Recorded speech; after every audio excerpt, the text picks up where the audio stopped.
But I wanted to write a book that would have been helpful for me when I felt the most alone as a teacher in doing the work that I knew was so important. I think, all of us are allies to somebody or should want to be allies to somebody. There's a community that you're not a part of that needs you. This episode and others like it are brought to you by the generous support of my patrons over on Patreon. If you'd like early access to every video and ad-free content, consider joining our community. Hello, and welcome to Closeted History, the podcast where we out the queer and trans history that you never knew. I'm your host, Destiny. I use she, they pronouns. And today is like a dream come true because I am joined by one of my favorite creators of all time, Flint Del Sol, a trans speaker, educator, and writer who is passionate about creating equitable spaces in education for LGBTQ plus folks. Flint is releasing his new book, Teach Like an Ally, An Educator's Guide to Nurturing LGBTQ plus Students, in July of 2025 as a helpful tool for educators all over the U.S. And we are lucky enough to have him on to tell us about it, the inspiration, and his journey through writing his very first book. Thanks so much for being here. Thank you for having me. Yeah, I'm really excited to have you on the show. And we've been online pals for some time now. I actually just got a notification today on my time hop that I started my teachergram like 6 years ago today. Hey, congratulations. Yeah, thanks. Yeah. And so that's how we connected, both being in the educator space. So, as an educator myself, I know that this book is going to be a really necessary tool for all educators, including classroom teachers, administrators, school specialists, and more. So I'm really excited for it to come out. Can you tell us about what inspired you to write Teach Like an Ally? Absolutely. Yeah. I mean, I was an English major, and so I feel like every delusional English major is just waiting for their opportunity to write a book. Of course. Um, I actually did. I don't know if did you ever do the National Novel Writing Month? No. See, I was a big NaNoWriMo girly. Like I loved the 30 days, write 50,000 words. And I don't think that writing this book would have been possible without the years of just trying to like get as many words down in a month as possible. A book seems like really big, like a large thing to choose to do. But yeah, for those of us that have spent any amount of time in like, college, it's just a bunch of 3-page papers over the period of 6 to 9 months, and then they put it in a binding, which is great. It's less intimidating than you'd think. But I wanted to write a book once I left the classroom, because I left a year ago. I wanted to write the book that would have been helpful for me when I felt the most alone as a teacher in doing the work that I knew was so important. Because there's not a lot of us doing it. There's usually, and I talk about this in the very first chapter, there's like the designated queer teacher on every campus, right? That like it's their job to care about all the queer kids on the campus, and everyone calls them. And Yeah. that's not sustainable, right? You cannot be No. the designated queer teacher. And so having the kind of book that not only you could use as a resource, but you could photocopy pages, right? Tear things out and hand them to a principal, a colleague, and try to bring more people into doing the work that we know is so important for keeping not only our queer kids connected on campus, but alive. Yeah, absolutely. Yeah, I love that that's like where you start because I mean, I'm the designated queer teacher and have been in a lot of spaces and it is really heavy. It's really, really heavy.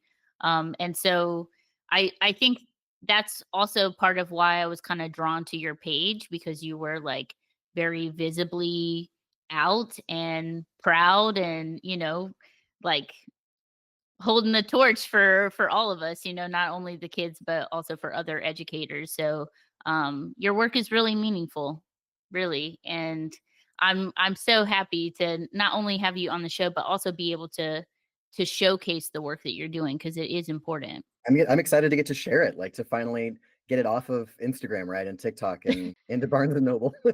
Yeah, and unfortunately with the TikTok ban, this becomes even more relevant. So I did mention that I think that the book would be helpful for all educators, but who would you say is like the intended audience for your book, and what are some things that you hope that they take away from it? I feel like the most narrow vision for who the audience for my book is I wrote this for me at 21, like for the the brand new, and I call them mini muffin teachers, right? Like the brand new teachers that are like on Pinterest making cute little craft pencil holders, excited to buy borders for their pin boards, right? Like showing Mhm. up a half hour early for staff meetings, like someone that is just like so full of life going into teaching. And I remember, when I graduated from college, and I told a veteran teacher that was a part of my family's inner circle how excited I was to become a teacher, and he goes, "Well, that'll go away. Like, you will not be I know. Like, number 1, yeah, it that happens, A right? Like, little bit, yeah, yeah. but you don't tell a mini muffin that, right? Like, I'm so Right. excited to be alive. Like, I've got at this point, right, I've not transitioned at all. Like, we're fully a straight woman going into teaching, and so I've got, like, the chunky belts and right, like, heels. I'm just so excited to be involved. And I think I wrote this book for that teacher who needs to be warned what it's gonna be like, right? What this work is gonna be without taking all of their joy, enthusiasm, and passion for the work or discrediting it, right? Like, so often, veteran teachers look at younger teachers and think like, "Well, that won't last. Like, you won't be able to keep this," because it's a system that's really punishing. But at the same time, right, Yeah, like absolutely. you need to feel enthused. But the book is more for just the me at 21, right? But that's who I pictured every time I was writing a new chapter. Mm, okay. Would you say that it's, like, exclusively for educators? No, not at all. So this is a book, right, that I'm talking to educators, but I'm also talking to parents, right? I'm talking to families, and I'm talking to our community at large. All of us have an investment in education. And we're right now seeing a slow chipping away. I mean, it's not even that slow, of valuing public education. And I think the more that we do that, the more we don't understand what role a teacher can really have and what role a school can really have in a kid's life. We're going to be doing all of our students a disservice. I think even, the title of the book is almost even a little misleading, talking about LGBTQ students, because it's not just for them either. A lot of the things we can do for students in classrooms that benefit queer kids benefit not only every other marginalized student, but all of our students are going to get more out of their time in education if we put more thought and consideration to how we raise them up. Yeah, absolutely. Well, what were some of the challenges that you faced while writing the book, and how did you overcome those? Well, I mean, there are a lot of challenges in writing a book like this. I think the easiest part, honestly, was finding someone who wanted to publish it, which is not what my experience has been in the past when it comes to writing things. It was really Mm, like that my publisher Wiley like reached out to me and wanted me to write this book, which was great because that's a hard start. right. I think for me, the hardest part was seeing just how quickly we were changing what was expected and legal in American classrooms. Like, if you look at right now, if you decide to go on Amazon or wherever and find books for, trying to help LGBT students in classrooms, they're written for a different time. They're written for, right, even 10 years ago, a book like this in 2015 reads different. It just anticipates that you're not going to run into even half the barriers that we have now. The idea that you might not have, you entire states where you can't ask a student what pronouns they want to use, right? Or that they can't Mhm. use a nickname in your classroom, that you can't have, like a rainbow flag sitting in your coffee mug with your pens, right? That's Right. you couldn't have told me that in 2014, 2015, that that's the world we were going to be in. Yeah. You have this vision of like we're going to continue to have only progress forever. And a lot of these books are written for that world, right? They're written for a projected world in which you will only be able to do more for these students. Why would you ever have a time and place in which you could do less for them? And so the challenge was trying to find, how can I speak to a teacher in Texas or a teacher in Florida, or, in another 2 years, it's going to be a teacher everywhere who can't do some of the more classically allied behaviors, right? Like, you think about what we used to tell teachers to do to try to be better allies for trans students is going to be not only not advisable, but like flat out illegal in a lot of places very soon. And Yeah. so this book was written for that world. Like, I wrote for a world anticipating that most of like the classic avenues that we would have would not be available to us anymore. Yeah, yeah, and I would argue that even things from, like, 5 or 6 years ago are not quite as applicable because since the start of the pandemic, the lockdown portion, the pandemic is ongoing, and that continues to impact our students and our schools and communities, and so I think that, having something that's relevant and up to date is going to be really, really crucial. I really feel for our fellow educators in Texas and Florida and places where they're facing a lot more obstacles than than some others. When did you start teaching, if you don't mind me asking? Ooh, I mean, that's an interesting question, right? Like for any teacher, when did you start teaching? Is it when you got like your first time teaching job? Is it when you started student teaching? Is it when you first had the opportunity to be in front of a student? I would say my first time when I considered myself a teacher was when I started teaching beginning writing classes at my college. And I was a writing Okay. tutor there. And so that would have been around 2010. But Okay. I got my first secondary classroom, not as a student teacher, in 2013. Okay. So you went through like a teacher ed program. I did, yeah. I went through Okay. like the anybody who teaches in California, especially Southern California, Cal State Fullerton is like the go-to. If you're gonna be a teacher, you usually go through that program. Mhm. UCI has gotten very popular now too, but that was the program I went through. So a year of student teaching. I taught 3 different classes as a student teacher under 2 different master teachers, and then yeah. Okay. Cool. Well, and I know the certification process in California is really competitive and tough. If you can make it here, you can make it anywhere. Yeah, Yeah. there it really is, and I think that, student teaching, and this isn't what we're talking about, so I'm gonna try really hard not to go on, like, a super long tangent. I have so many big feelings about student teaching. You know what? Actually, it is relevant. I'm going for it. Student teaching in which you ask a young person, right, someone who's in college, 20, 21, to take a year of their life in which they are not able to take another job Mhm. because they're teaching essentially full time in addition to a full load of classes. And you have to pay the school, right? You don't take a salary during your student teaching. You don't even get to take, hourly for that Mhm. time. It makes teaching inaccessible in a way that doesn't make sense anymore. And Yeah. honestly, I would say never made sense. But if we keep saying, we want representation in classrooms, we want students to have teachers that look like them and come from the same neighborhoods they come from and have the same experiences. If we want more teachers than just who can afford to do that, student teaching is one of, I think, the biggest barriers that's keeping this profession from being accessible. Because in California, it can be a living. Like you can absolutely live in California on a teacher salary, but to get there, you kind of already have to come from a place in which you have money to burn, or else you're taking out loans that are going to take a long time to pay back. And teaching is a hard slog to try to live in debt. Yeah. Yeah, I mean, so we have a program here in North Carolina called lateral entry. And so like I initially did not go through a teacher ed program. I just got my degree in English. I was like, "Oh, I'm gonna pick, this minor because 'cause I've already taken, like, 4 classes." So, we'll just do that one, and, I mean, I couldn't find a job. I was waiting tables, and I was like, "Okay, I think I'm gonna just do it. I'm gonna bite the bullet, and I'm gonna start teaching," which I had already felt, like, kinda drawn to it, but because of student teaching, like, I'm a first generation college student. I'm the first person from my immediate family to even graduate from high school. And like it was not feasible for me to take a whole semester off to have a job where I'm not getting paid. Yeah, and exactly. and so like I just couldn't do it. And thankfully I was able to go through the lateral entry program like through my state, and then later on I got my master's, and so I did eventually go through like an ed program. But you know it's really inaccessible, and absolutely what you said is so true about student teaching. But I started a little bit after you. I My first year was 2015. 2015. Yeah. Yeah, so you were right before a big change in the social landscape of education. Yeah, it really has changed so much since I entered.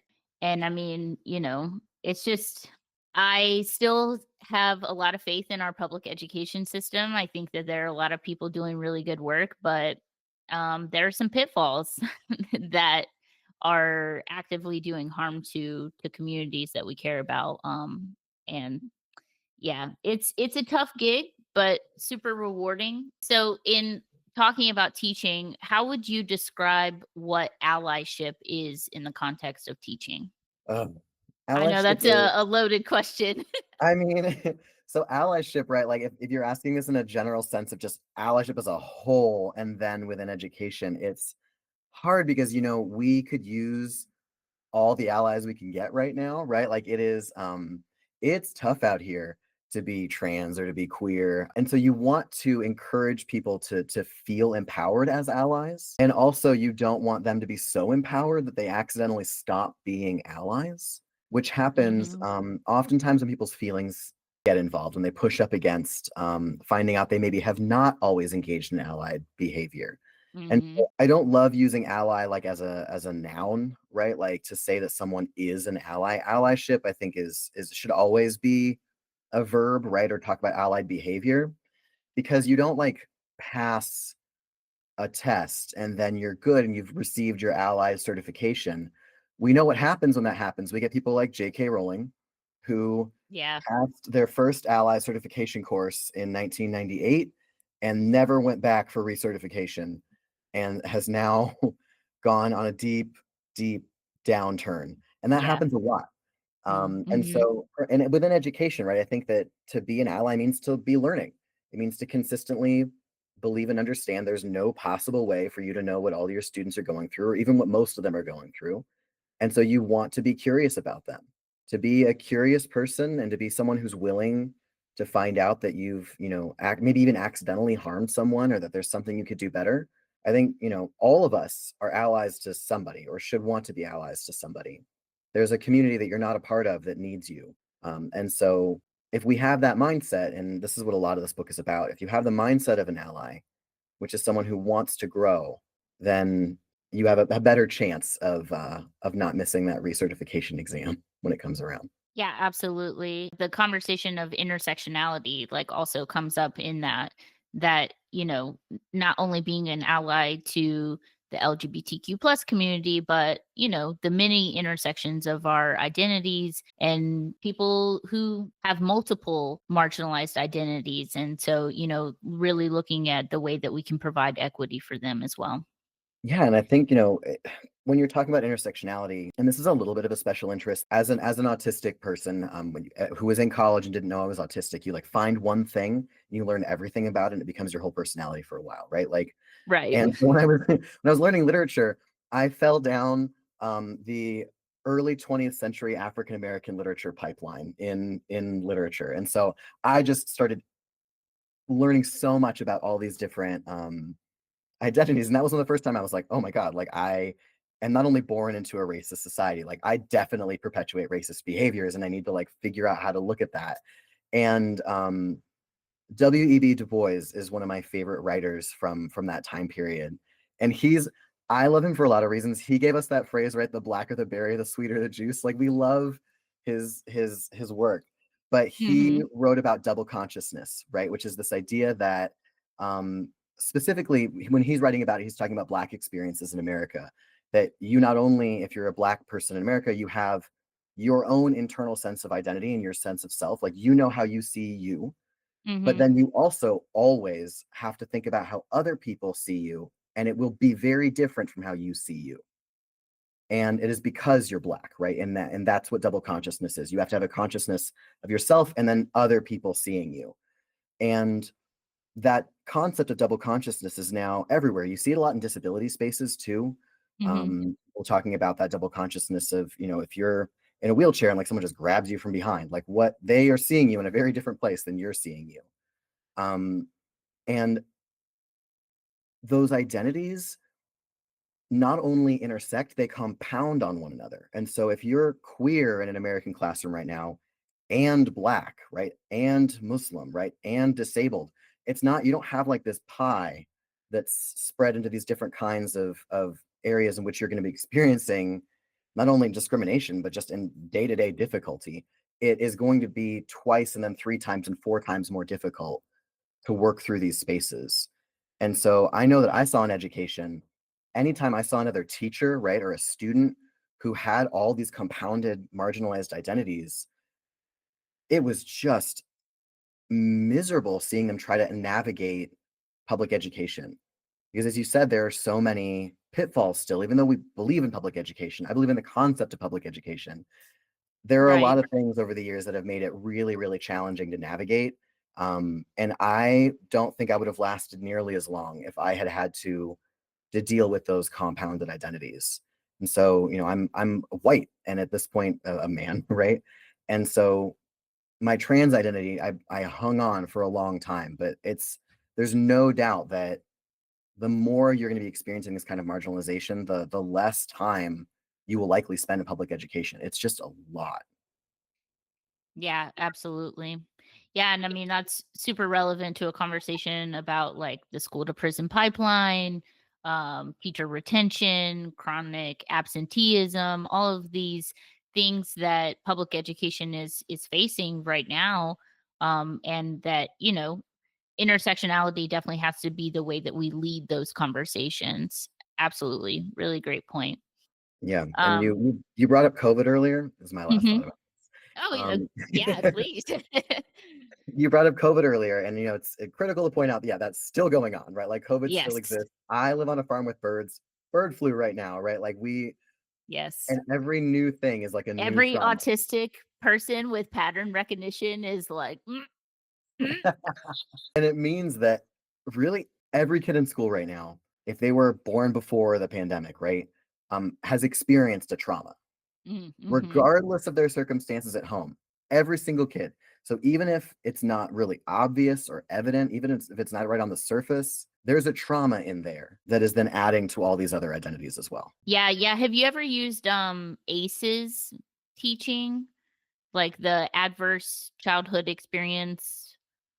Yeah, Yeah, yeah, and like trauma informed teaching, those practices are so important, and part of a larger conversation about equity within education. And I think, you're white, I'm assigned female at birth, you were assigned female at birth, and that's also part of the conversation of education is that it is an industry that is dominated by white women. And historically, white women have been counter revolutionary in social movements. And so we really have to examine our roles within education and kind of the way that, as you mentioned earlier, that we do perpetuate those racist, uh, oppressive systems just by holding the privileges that we do. exactly. And just acknowledging it isn't enough.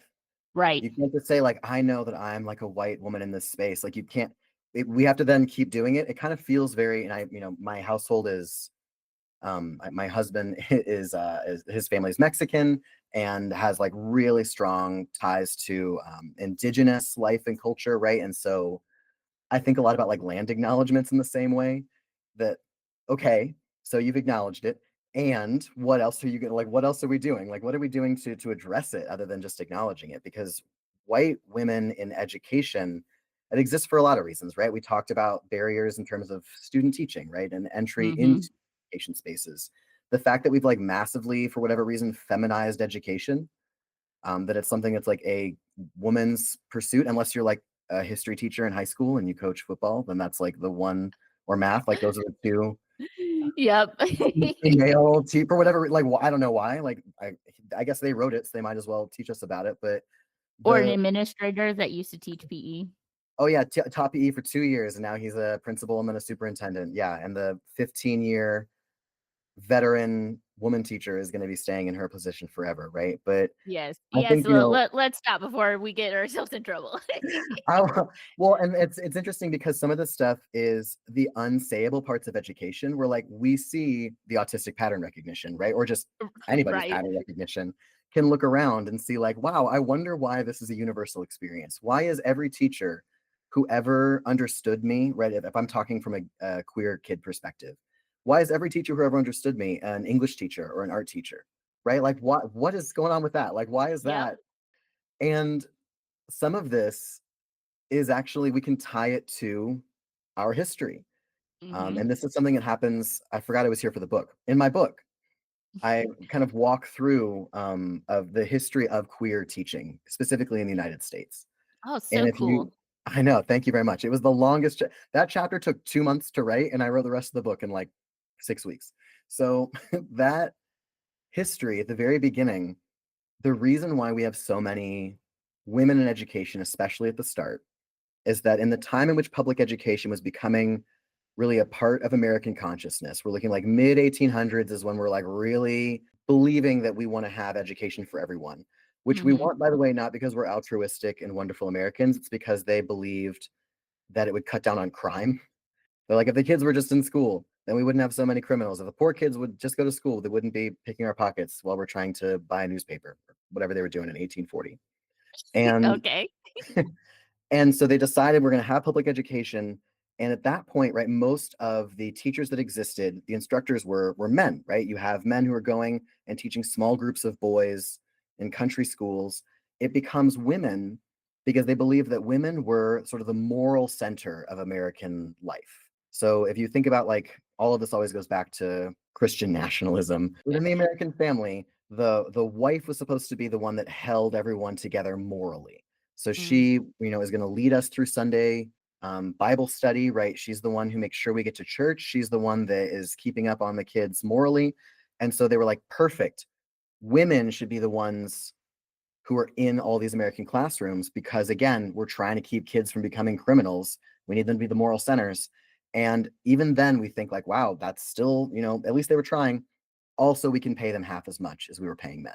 And There it is. that is in writing. So we have actual documentation from people who are making these arguments at the time that say, well, we should be hiring women because we can get this done for half the cost than if we tried to Mhm. get men involved, which, we still see every time an industry becomes dominated by women, regardless of how important that industry was to us before, we see Mhm. huge drops in what they're paid. Mhm. Which if we look right at the structure right now of, say, like a typical American high school, and you've got the people who are making six figures in those schools are principals, vice principals who are Yep. primarily men. Yep. And when you do have, I had a woman principal for a long time and I loved her. She was tough and cool. I really, really dug her. And a lot of other people struggled because she was still operating as a principal has to operate. And a lot of people, men, don't love when women are in positions of authority over them.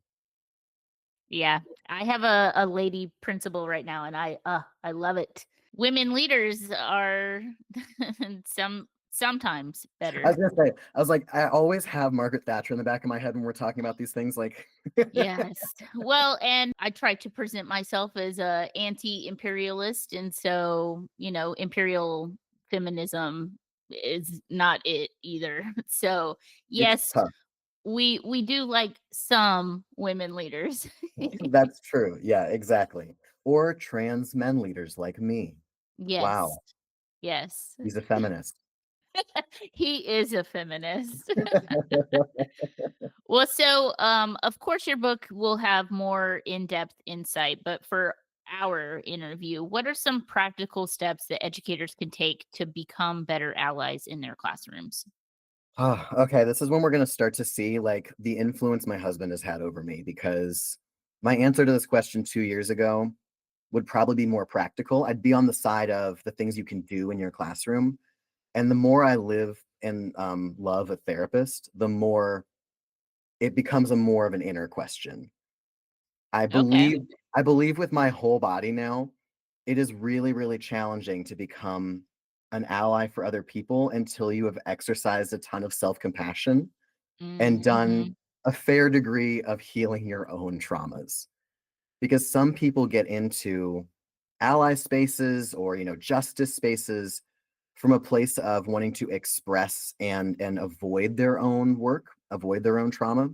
Mhm. And you can tell, right? You can tell when someone's in it and they are mostly filled with rage, and a lot of it's well-earned rage, but Mhm. it's really hard to then have compassion for other people if you cannot find it for yourself. Mhm. And so I'm gonna be like woo-woo with my answer and say that there are a lot of steps in inner healing that need to happen before a lot of really great allied work. And it's mostly, I don't know if you've ever run into someone who thinks that they're like the world's best ally. and they're doing like the really easy drop-in solutions. I think always about pronouns in the email signature as like everyone's favorite allied behavior. They're like, "Well, I have Yes. she, Yeah. her, hers in cursive under my name before my email. Clearly, Yeah.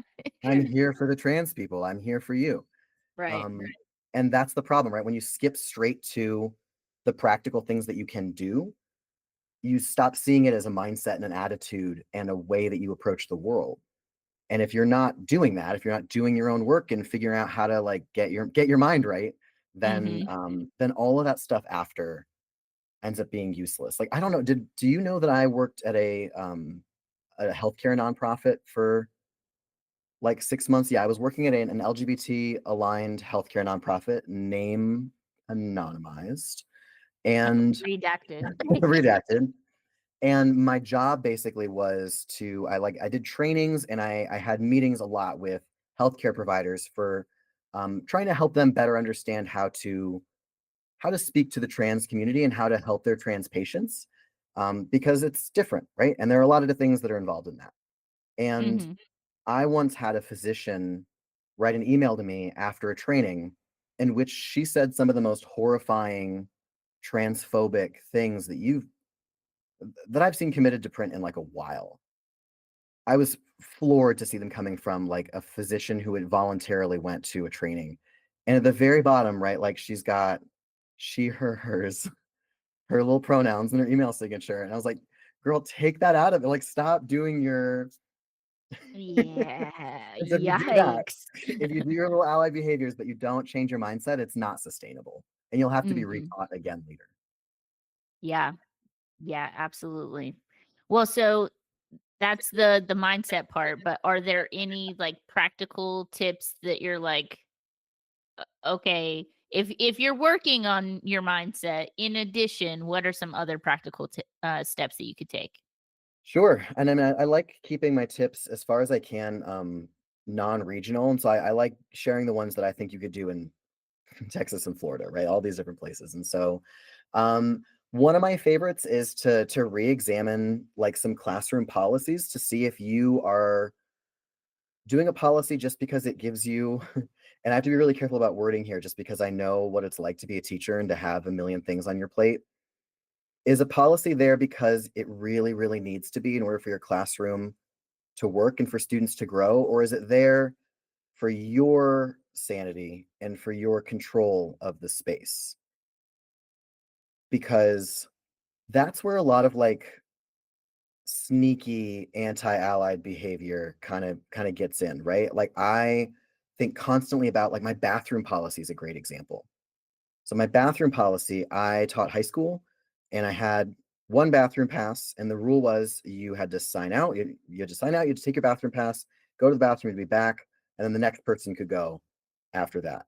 Um, and that sounds great, especially as someone who like had a lot of students who loved to get lost on campus after a bathroom break.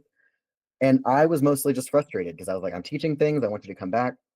And of course, now, right, as someone who knows more about also neurodivergence, no no reasonable person can sit for 2.5 hours in one spot on a hard plastic chair.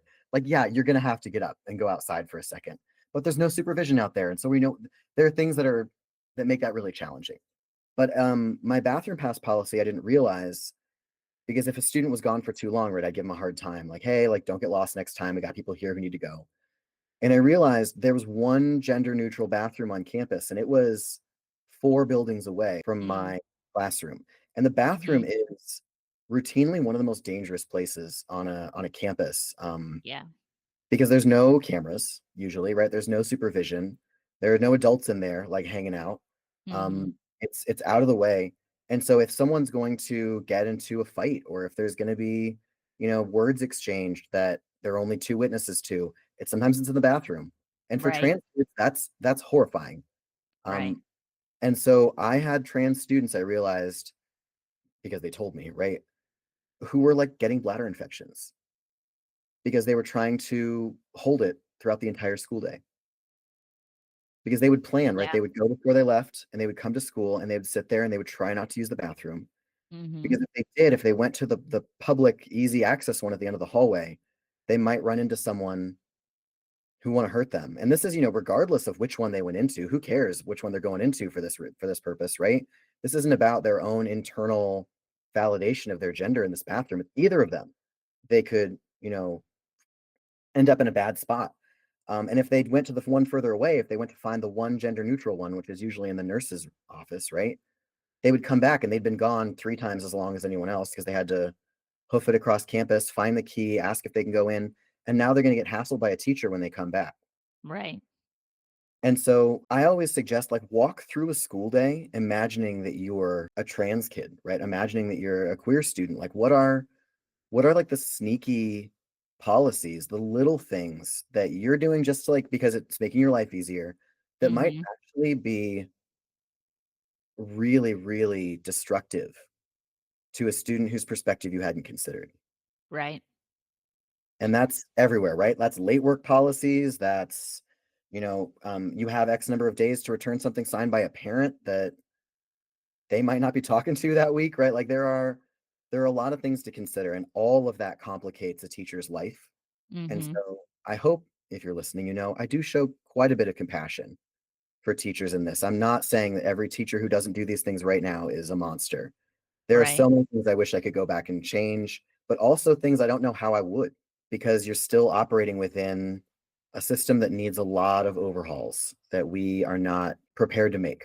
Yeah, how do you, and this is just like, kind of off the cuff because we're talking about it as an educator, you were in the classroom for many years. How do you avoid internalizing that failure that the public education system is for a lot of students? How do you not internalize that as we become the token queer teacher?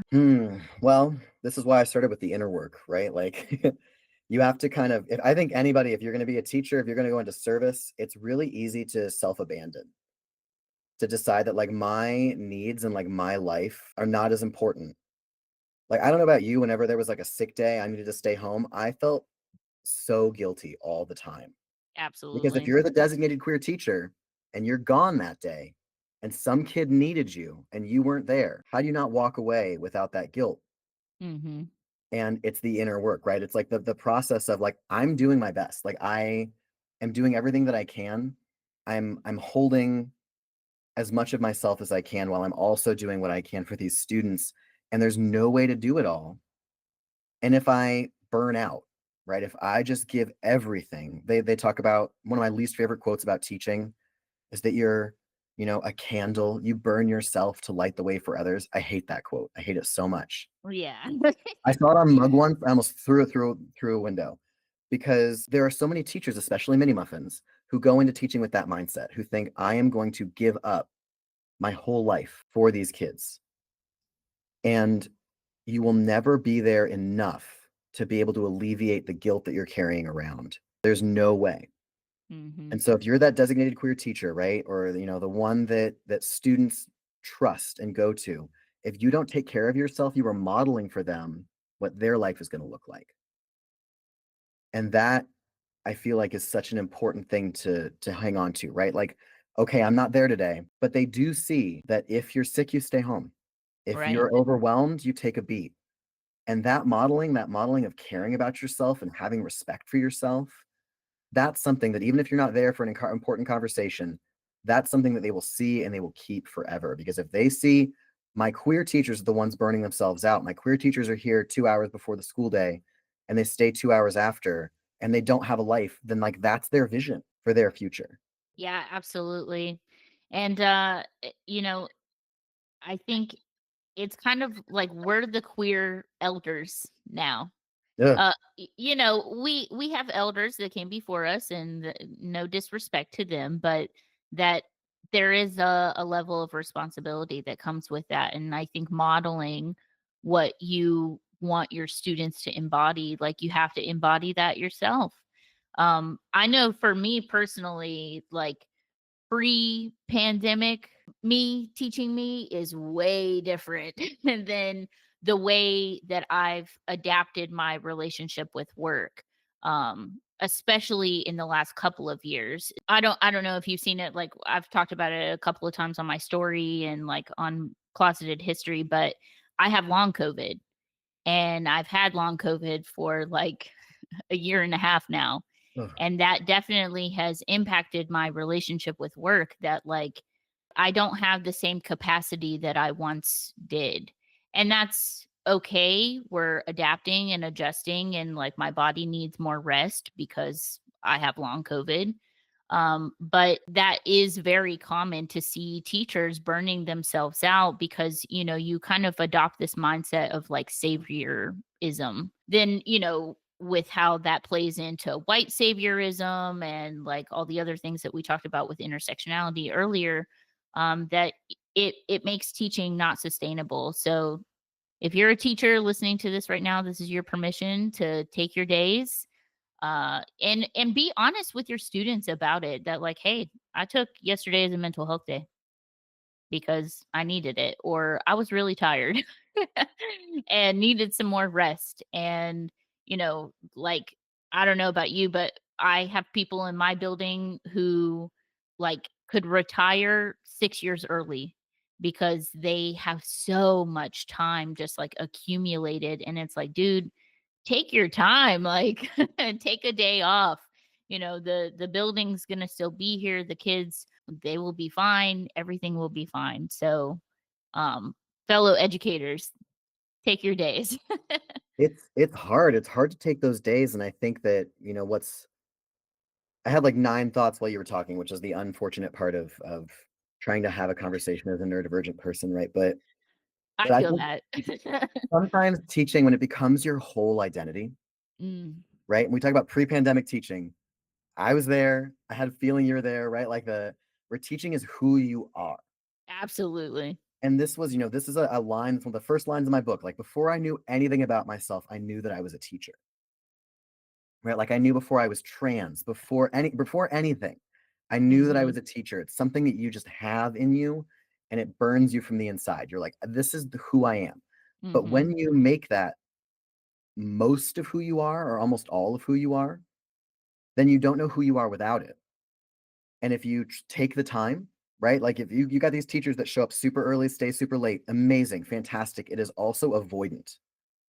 It's also super avoidant behavior that keeps you from establishing who you are outside of your job, because you are so much more than the career that you picked, right? Like, yep, and you're a teacher all the time. Like, you're a teacher if you're not in your classroom, and so start painting, right? Like, start doing something that makes you feel connected to yourself. Because if it leaves for whatever reason, and this is something we haven't quite gotten to yet, why am I not teaching anymore?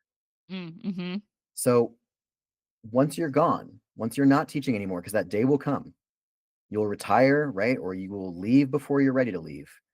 You now have yourself without that job, and who are you? And I definitely saw when I was teaching, and I thought about this way in advance. I'm so lucky that I thought about this way in advance, or this would have been mhm, a much harder year.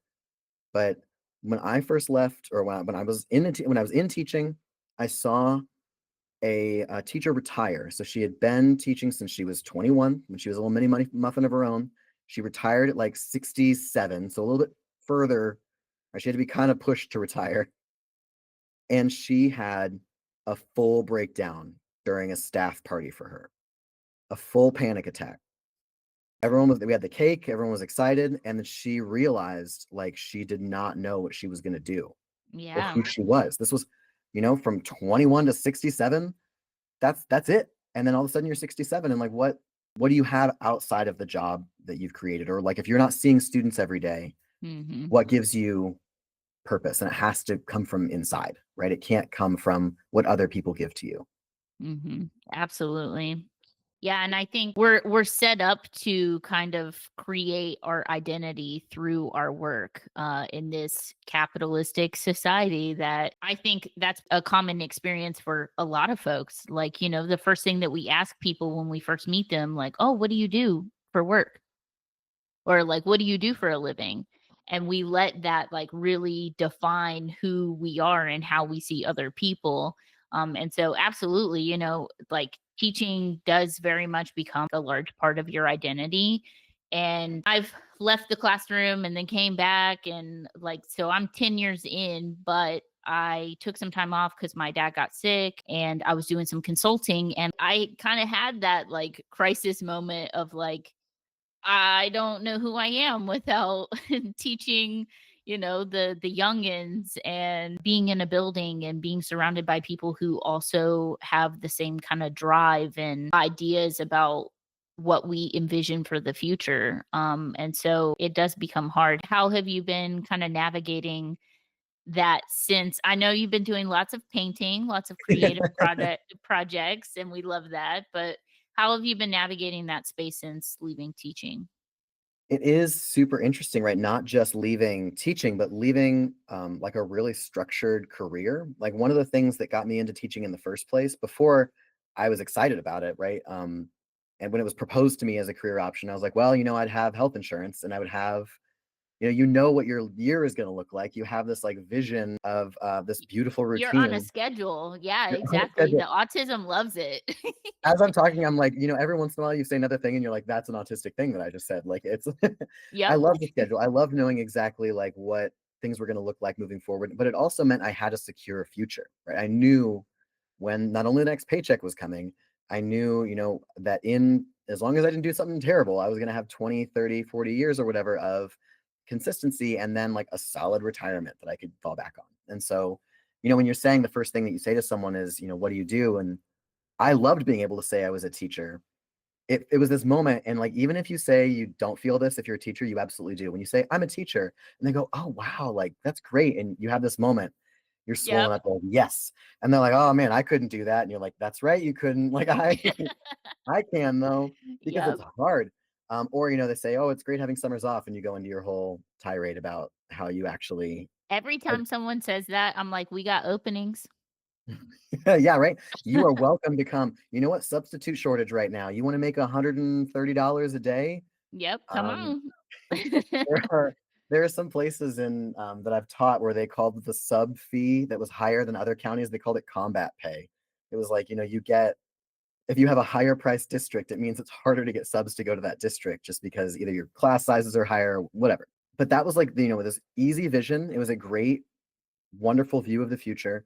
And also, like, I felt really proud of what I was doing. And so to not have those things and to suddenly have to figure out, like, you run through this like Rolodex of options when people ask you, well, what do you do? And you're like, well, I could say quite a few things right now. Like, let's see. I could say I am self employed, right? I could go self employed. I could, and no one likes that one. No one likes the self employed answer. I'm feeling really good about I've been using author lately. I love that one because that really throws people off. Okay. Because I'm trans, I have this little baby face. They're like, "There's no way." Like, and I'm like, "Yes, it's true. Please ask me." I also really like content creator, or if I talk about I say sometimes I make videos for the internet. That's a big Mhm. one, or I'm a writer. But yeah, mostly in the last year, I've been writing this book. I worked for a nonprofit for a while, and then right now, my husband and I are sort of like building a business together. Mhm. And mostly that's for him, right? He's taking coaching clients. He focuses in neurodiversity and in trauma work and healing, right? Which we've been talking a lot about. Um, but then also like I'm writing a ton. So I'm not only ready to pitch my second book already. So like I know, isn't that so exciting? I have my little outline Yeah. together and everything. And yeah, just trying to find outlets that feel good, that like feed my soul, but also allow me to pay for emergency cat surgery when he eats a suction cup, Oh, which cool. is what he did. Cool, cool, cool. Yeah. Good. Mhm. Yeah, And yeah. it costs a lot of money for them to take that out. So you got to have something. You can't just be sitting around painting at your whim. You have to be bringing it in somehow. Yeah. Are you ready to talk about your personal journey? Yeah, let's talk about personal journey because we haven't talked about the leaving the classroom and the trans identity stuff. So this would be great. With Well, breadcrumbs throughout the whole thing so far, right? exactly. I know that visibility for you in particular has been quite a journey because like I said, you and I have been online pals for quite some time. And I remember when you got doxxed when you were still teaching. So how did you kind of navigate the vulnerability of that situation while also trying to remain visible for your students and other educators like myself who you inspired? Man, that was a rough time, right? And for anyone who doesn't know, which is probably most people, right? Like I'm trans. I'm a trans man. My journey started when I came out as, like a lot of trans men, we went lesbian, we went non-binary. Like there's like a series of steps that happen before you get to trans man. It's a hard leap to go from straight woman to trans man. So you have to do these like little bus stops on Baby steps. sometimes. Yeah, Yeah. exactly. It's funny because like all those identities exist. They're all important, have rich, vibrant communities. For me, I was visiting all of them until I found the one that felt right for me. So Mhm. that journey was happening online, right? You were able to Right. see it. I started making content before I understood any of that stuff. And so I was making videos about being a teacher and I had a queer library. During the height of the pandemic, I was even sending care packages home to families who would ask for them so that my library was usable when students weren't at school. So I was like wrapping stuff in brown paper. It was great. And yeah, I got doxxed. I got doxxed actually by a very large conservative media outlet published a series of articles about me in which they essentially said that I was indoctrinating the youth of America and that I was sexualizing the youth of America by having books that had LGBT characters and themes in my classroom.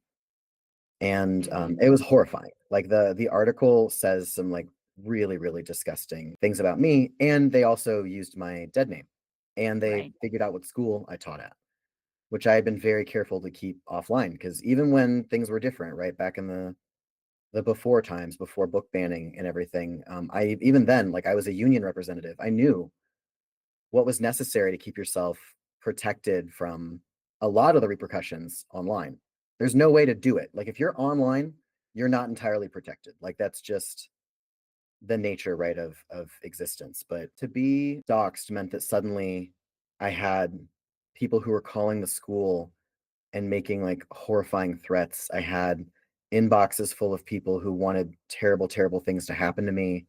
And a lot of that started to come out to my students too, right? Like all my queer students were seeing the same thing everyone else was seeing. They were seeing how their neighbors felt about them. And I remember being so heartbroken about that specifically. Like I knew that I could get through whatever terrible thing someone said about me, but there were students in my classroom and in my school who were just starting to understand who they might be. Who were starting to ask questions about why they felt separate or why they felt different or why they didn't have the same experiences as their peers, and they were starting to realize that they could be who they wanted to be, and then the world in one swoop taught them so much shame so quickly, and so many kids stopped. And I'm still so heartbroken thinking about that.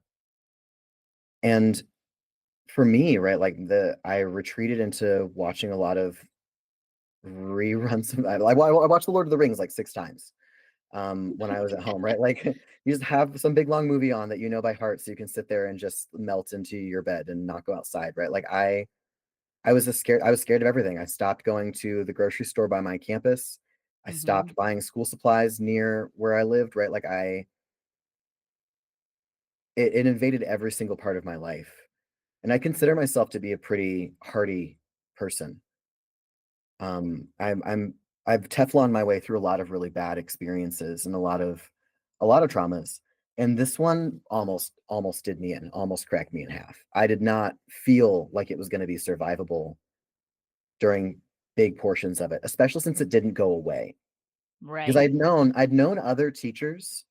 We had a group chat actually. I'd known other teachers in other parts of the country who also made content who had been featured by the exact same conservative media outlet, Mhm. and their backlash lasted for like a day or 2, Mhm. sometimes a couple of weeks, and then it went away.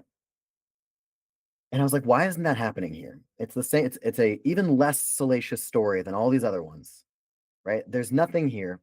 No wrongdoing from my school, right? Never punished for anything, wasn't fired, not put on leave, like, there was nothing there, and it just wouldn't go away Mhm. for months and months and months, and I was like, "Oh, like, I'm trans. This is never gonna go away." The other teachers this is happening to, not all of them, but most of the ones I was talking to were cisgender. Mhm. A lot of them were straight, and they were able to just kind of like bounce back into their normal routine. And it just didn't happen for me. Mhm. And I started seeing people that used to be really excited about the work I was doing in classrooms, right? Like I got awards from my school district. People who had been there when it was easy or there when it was popular vanished. So a lot of the support from a lot of people in the community, from families, from even from colleagues didn't stick around. And Mhm. it was a really like it was a disappointing time, not just from what had happened with this far right media outlet, but also I realized just how conditional a lot of allyship really was. Mm. Mhm. Yeah. Well, I know that labor unions are important to both of us, and you mentioned that you were a union lead. Did your union help you like navigate any of that? That's an interesting question. Yeah, yes, and also not always. I think Mhm. that it's less that they didn't want to help and more Right. like, what do you do? Like, Right. how do you help? Because I wasn't being challenged legally, right? Like I didn't need representation. I didn't need someone at a meeting arguing that I shouldn't be fired because I wasn't nothing none of that was happening. It Well, was I mean, at least there's that, right? yeah, yeah. I mean, at least there's that. Yeah. A lot of the, and I think this happens to a lot of queer teachers or really any teacher who comes from any kind of marginalized community, like you get pushed out in other ways. You don't have to be taken in front of a tribunal, right? There's no like survivor voting ceremony that's happening that's kicking you out.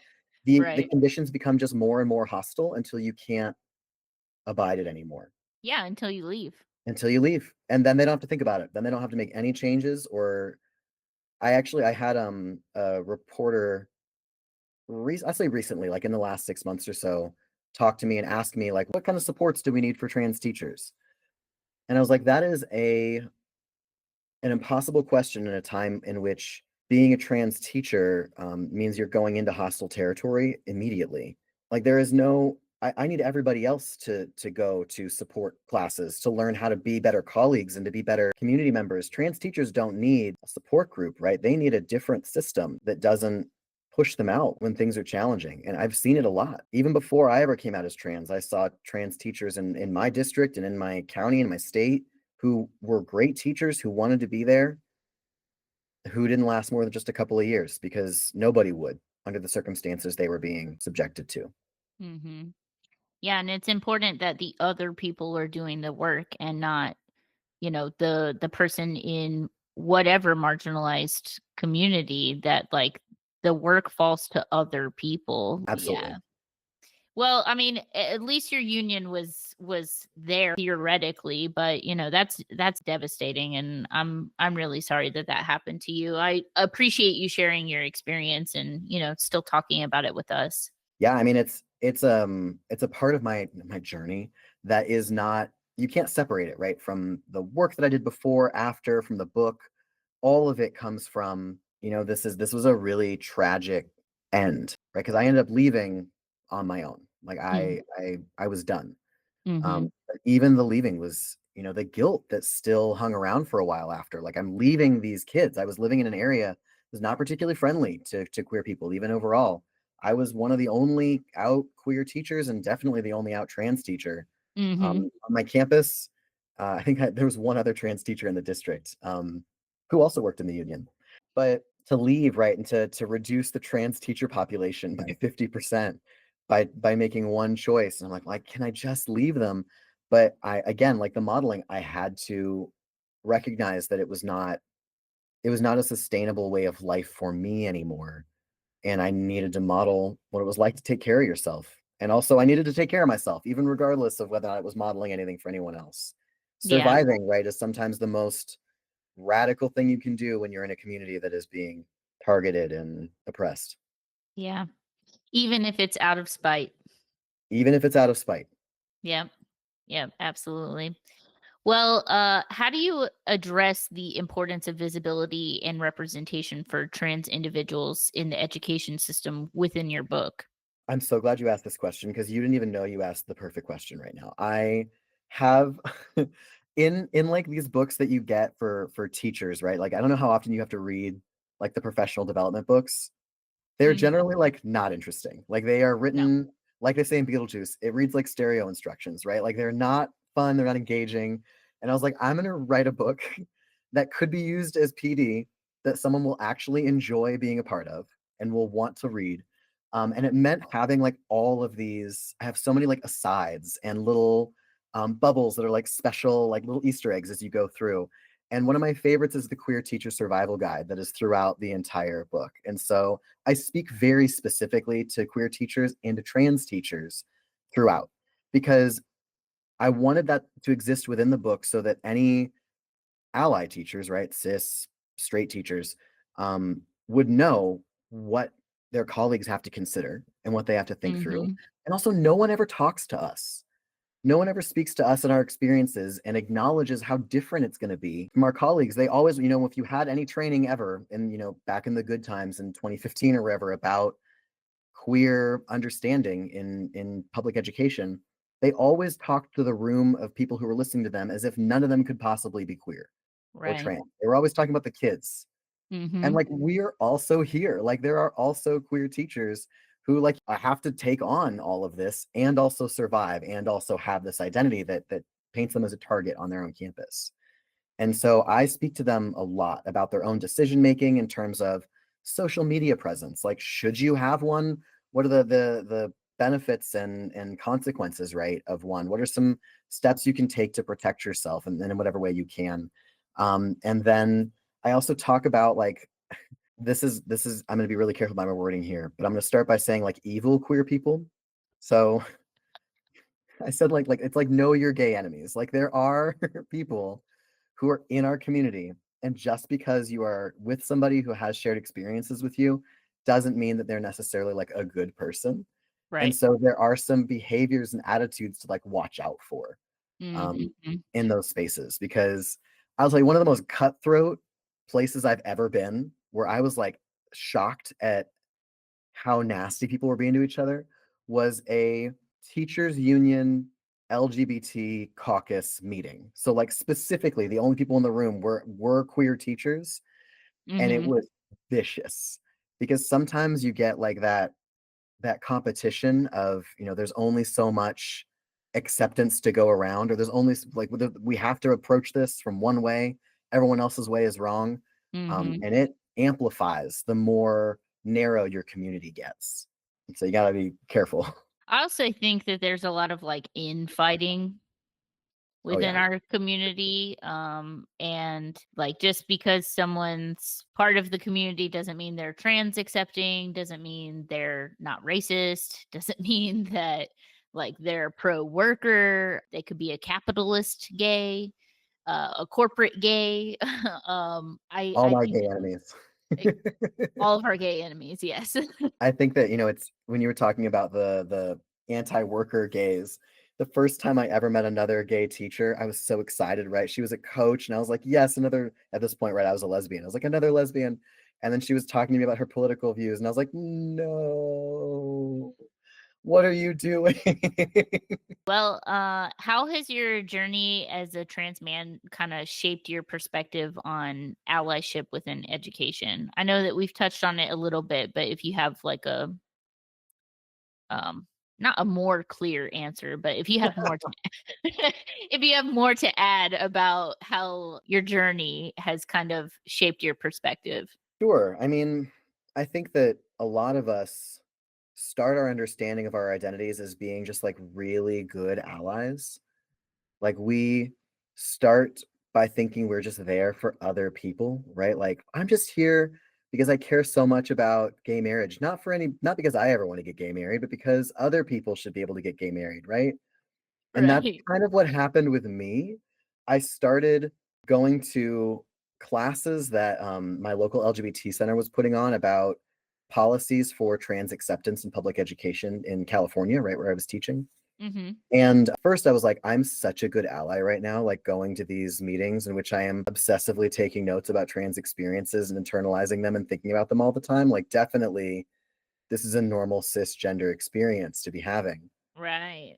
And so That process of understanding myself when it comes to allyship has made me, I think, really understand why some people get wrapped up in the minutia of like labeling and gatekeeping and like infighting and how it keeps us from being able to help each other. Because if you had looked at me then and been like, why is this cisgender woman taking up so much space, in trans conversations or talking about trans things? And it's like, well, because I wasn't, right? Because things take some time to like figure out.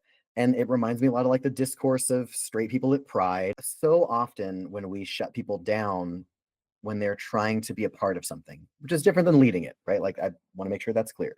Mhm. When we shut people down, we keep them from being able to experience like their whole journey. And Mm. we are a union, not a country club. And so we need as much space as we can for people to come in and learn about our community and build it up. And that representation sometimes like works itself out as they figure out who they are. That process takes time.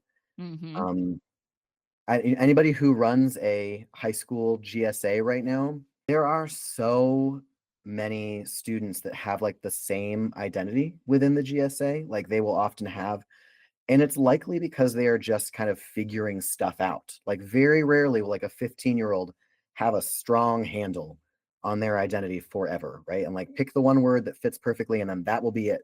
And because I had gone through that process myself, it was so much easier to be compassionate for that instead of being frustrated by it. Mm, I mhm. had a year where every single kid in my GSA said they were asexual. Statistically unlikely for 30 kids who are all LGBT. And this is just like my Possible, experience. As but possible, yeah. statistically unlikely, which played out later, right? And I was like, that's correct. It was statistically unlikely because it was not actually happening. And this is because, right, like we go through seasons and we're often like figuring things out and trying things on and deciding what works for us, leaving some labels behind, taking on new ones, going back to old ones. And my journey has allowed me to make space for that process for other people as well. Mhm. Because you're not wrong when you find another way to talk about yourself. You're just at the next part of your own understanding of who you are. Mhm. I don't know if that was a more clear or a completely separate point. No, yeah, I mean, I think it does take time. You said that when you started teaching, you were a straight cis woman, and I mean, like for myself, I didn't come out until later in life either. I mean, I knew, like we all know, but I didn't come out formally until I was like maybe in my mid 20s. And at the time, I was married to a man, so it was like kind of a low stakes way of doing that. And then in like 2022, I came out as non-binary. And, that's a long time to not know that about yourself. And like, I couldn't have gotten there without the first, like, coming out in my mid 20s and then learning more and starting the podcast and hearing the history. And I'm like, non-binary, that's an option? Okay, okay. And now I use the language of, like, gender queer, sometimes I'm a lady, sometimes I'm a lady. Right. But, like, I think wholeheartedly that it does take time for people to kind of not only understand themselves through the experiences that they see others having, but that, like, we got a lot of programming to to deprogram, especially as an assigned female at birth. I think that that's a very specific experience that comes with a lot of things that you have to kind of shed in order to learn more about yourself. Do you want to talk more about that and your Yeah. experience with that? Absolutely. I think that, my first thought is that this being more open, right, that other people can go through their process and try on the labels. It's important to keep that also for yourself, right? Like that just because you've moved past a label doesn't mean that that thing that you used to identify with doesn't exist for anybody. I think some people do that. I see that in detransitioner spaces a lot where they're like, "Oh, I found out I wasn't trans. So trans people don't exist." It's like that. No, wait, hold on. Wait. No, like you can figure something out about yourself and then also other people are still right about who they are, right? And luckily we have like more data now about that than we ever have before. Like we had that great national trans survey, right, that we had last year that I referenced in the book like 5 times that we've got some great numbers about what trans experiences really look like, across the country. But I think that, in understanding that, understanding myself, and we're deprogramming, right, what we were supposed to be, there's also a deprogramming when you're trans, right? Because I don't consider myself a binary trans man, but I move and through the world as a man. I don't get misgendered ever anymore. I like to say that I'm externally he, internally they, historically she, right? Like there is a Mm, whole mhm, mess of things that informs who I am. Like I am a trans man, but I don't think of myself in the same way that a cis man probably thinks of himself. I mhm. have a rich tapestry of experiences with gender behind me, and I love that. Like, I love that I have that, and it took a long time for me to accept that about myself. Like, I have no issue looking through and talking about past versions of my identity. I love looking at, like, pictures of me in high school, middle school. I love how stark the transition is because it shows just how much I've experienced, and I'm, one of the few men who knows what misogyny feels like, right? Who has existed because I was identifying as a woman and existing and appearing as a woman until I was past 30. And so I've got more experience in that than anything else. And so I know that. And sometimes you can see trans men try to shut that part of themselves down in a way that is not affirming, but shameful. Like they're ashamed of their past and of their previous identities, and I love that I'm able to embrace that part of myself. I tried to go hyper masculine at first. My husband and I both did. We both, we were together when we both realized we were trans men instead of non-binary. And so both of us looking at early photos in our relationship where we were wearing like the chain and being like really like our poses are like, what are you doing? Like this is not a Tom of Finland, like what's going on? Yeah, exactly. Like hella butch. And my husband is like the most feminine man. And it's because it's who he is. And this is because of who I am, right? And so when you embrace the core self that's beyond gender, right? Like who are you actually without this other thing around you? In the same way, who are you if you're not a teacher, right?